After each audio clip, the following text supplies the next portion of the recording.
দর্শক, ঢাকাকে কেন্দ্র করে আওয়ামী লীগের বেশ তৎপরতা ইদানিং বেশি লক্ষ্য করা যাচ্ছে।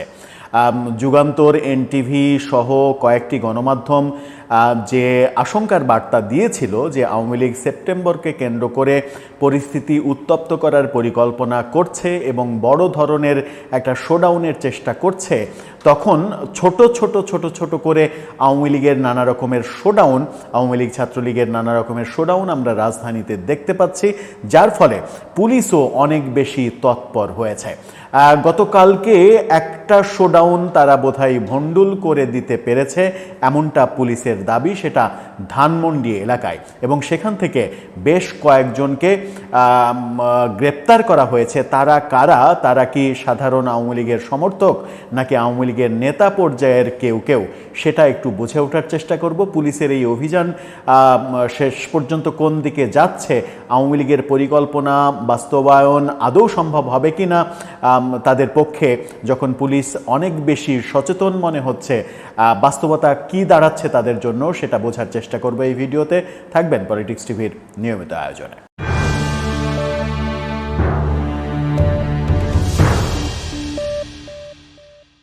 দর্শক, বলছিলাম রাজধানীতে আওয়ামী লীগের কর্মকাণ্ড বেশ বেড়েছে মনে হচ্ছে।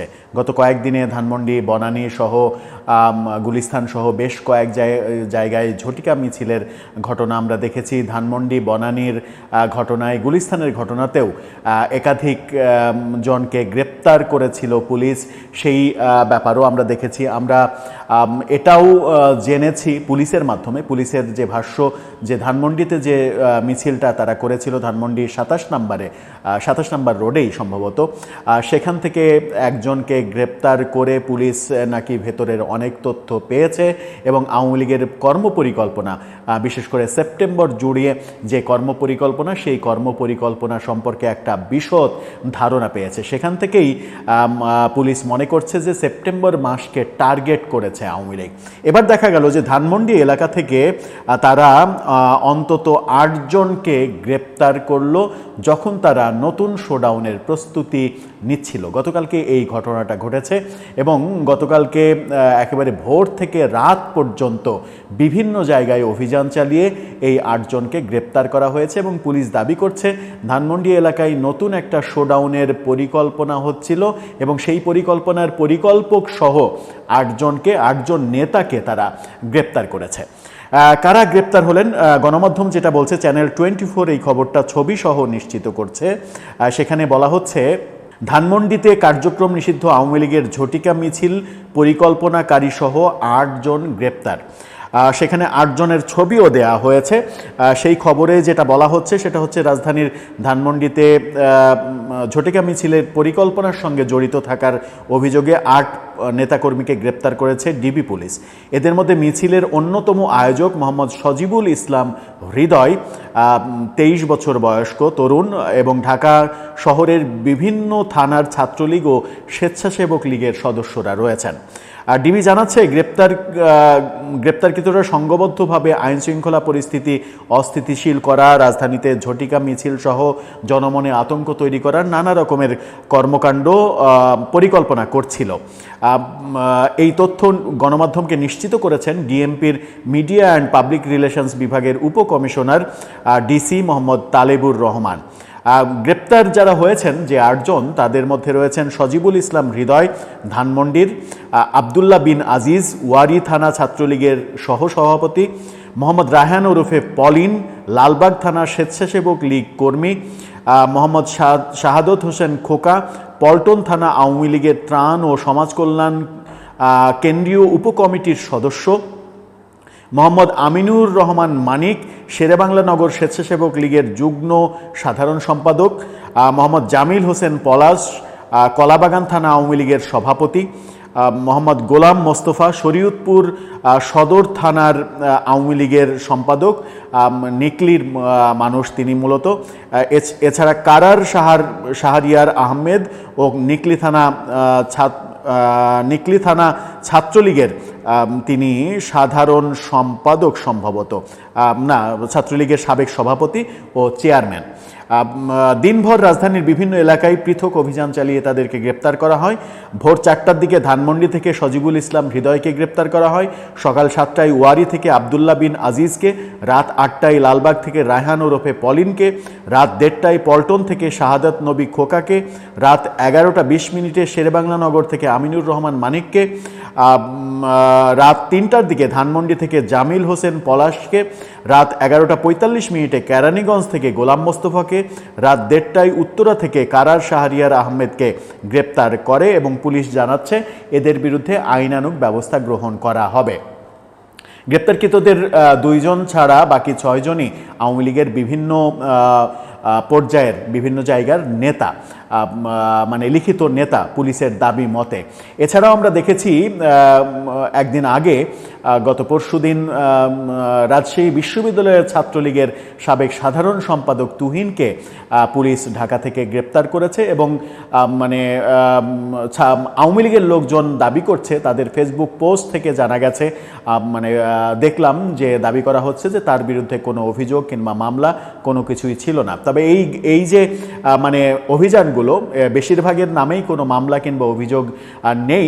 যে অভিযোগে তাদেরকে গ্রেপ্তার করা হচ্ছে মূলত সেটা হচ্ছে যে রাজধানীকে অস্থিতিশীল করার পরিকল্পনা, নানা রকমের ঝটিকা মিছিল, জনমনে আতঙ্ক তৈরি করা, অস্থিতিশীল পরিবেশ তৈরি করা, সেরকমের পরিকল্পনার জন্যই এদেরকে গ্রেপ্তার করা হচ্ছে বলে পুলিশ জানিয়েছে এবং এই সব পরিকল্পনার জন্যই তাদের নামে হয়তো নতুন করে মামলা হবে। এই যে পুলিশের অভিযান এবং আওয়ামী লীগের কর্মপরিকল্পনা, আওয়ামী লীগের পরিকল্পনা মোটামুটি মনে হচ্ছে যে সেপ্টেম্বর কেন্দ্রিক যে পরিকল্পনা, সেই পরিকল্পনা অলরেডি ফাঁস হয়ে গেছে। তার মানে হচ্ছে যে আওয়ামী লীগ আরেকবার একটা ধাক্কা খেলো যে তাদের পরিকল্পনা ফাঁস হয়ে গেল। পুলিশ যেটা বলছে যে ধানমন্ডি এলাকায় এর আগে একদিন আগে একজনকে গ্রেপ্তার করার মাধ্যমে, 2 দিন আগে মূলত গ্রেপ্তার করার মাধ্যমে তার কাছ থেকে আওয়ামী লীগের ঢাকা কেন্দ্রিক, সেপ্টেম্বর কেন্দ্রিক যে বড় পরিকল্পনা, সেই পরিকল্পনার প্ল্যান নাকি পুলিশ জেনে গেছে। যদি তাই হয় তাহলে সেটা আওয়ামী লীগের জন্য মানে এই 8 জন গ্রেপ্তারের মধ্যেই সীমাবদ্ধ থাকবে না, এই অভিযান আরও চলবে। পুলিশের ব্যাপক অভিযান, তল্লাশি, এবং আমরা দেখেছি পুলিশের নতুন করে বিশেষ সতর্কতা জারি করা হয়েছে যেন এই ধরনের কর্মকাণ্ড মানে প্রতিরোধ করা যায়, রোধ করা যায় কিংবা তাদেরকে এই কর্মকাণ্ড থেকে বিরত রাখার ব্যাপারে তারা সফল হয়। এখন পুলিশ কতটা সফল হবে, আওয়ামী লীগের লোকজন কতটা সফল হবে সেটা সময়ই বলে দেবে। তবে এভাবে পুলিশ যেভাবে ধরপাকড় করছে এই মানে নেতা কর্মীদের, মোটামুটি একেবারে নিচের সারির নেতা কর্মীদের, তাতে করে বড় নেতারা পার পেয়ে যাচ্ছেন কিনা, শুধুমাত্র পুলিশের জালে ছোটরা ধরা পড়ছে কিনা, যারা মাঠ পর্যায়ে মানে অ্যাপ্লিকেশনে জড়িত কিংবা অ্যাপ্লিকেশন মানে মুভমেন্টের সঙ্গে যারা জড়িত তারা শুধু ধরা পড়ছে কিনা, সেটাও একটা বড় বিষয় যে চুনোপুটিদের ধরে আদতে পুলিশ কতটা সফল হতে পারবে যদি রাঘব বোয়ালরা যদি তাদের নাগালের বাইরেই থেকে যায়। যদিও এখন পর্যন্ত আওয়ামী লীগের যে বড় বড় রাঘব বোয়াল তারা বেশিরভাগই দেশের বাইরে চলে গেছেন, বিভিন্নভাবে দেশের বাইরে চলে গেছেন, দেশের মধ্যে নেই। অনেকে বলেন যে দেশের বাইরে আওয়ামী লীগের নেতাকর্মীরা আরাম আয়েশে যখন জীবনযাপন করছেন এবং বিভিন্ন রকমের ছবি ফেসবুকে আপলোড করছেন, এখানে খাচ্ছেন ওখানে খাচ্ছেন।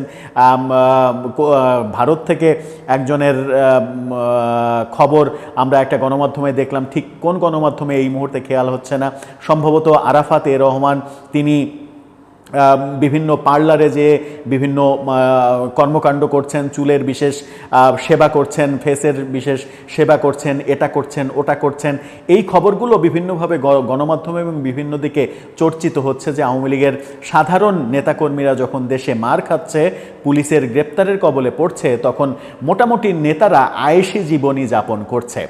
তখনই প্রশ্ন আসে যে যখন নেতারা আয়েশি জীবন যাপন করছে তখন কর্মীরা এত এগ্রেসিভ হচ্ছে কেন, এবং কর্মীরা এগ্রেসিভ হচ্ছে বলে আওয়ামী লীগের লোকজন প্রচার করছেন যারা কিনা গত 15 বছর 15.5 বছরে নানাভাবে শোষিত হয়েছেন, বঞ্চিত হয়েছেন দলের মধ্যেই, অর্থাৎ দলের মধ্যে একটা বড় অংশ যারা রাঘব বোয়াল তারা বড় অংশ হাইব্রিডদের দলে ঢুকিয়েছিল, হাইব্রিডদের আনাগোনা ঘটিয়েছিল এবং হাইব্রিডদের আনাগোনা ঘটিয়ে মূলত পুরো দলটাকে ধ্বংস করে ফেলেছে।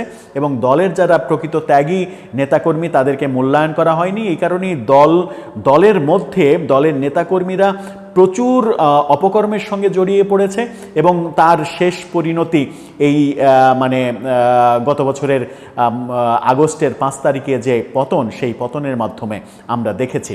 মূলত কেন্দ্র থেকে এই সব নেতাদের এক ধরনের পৃষ্ঠপোষকতা দেওয়া হয়েছে নিজের মতো করে চলতে, নিজের মতো করে দল তৈরি করতে, নিজের ভাই লীগ তৈরি করতে, বোন লীগ তৈরি করতে।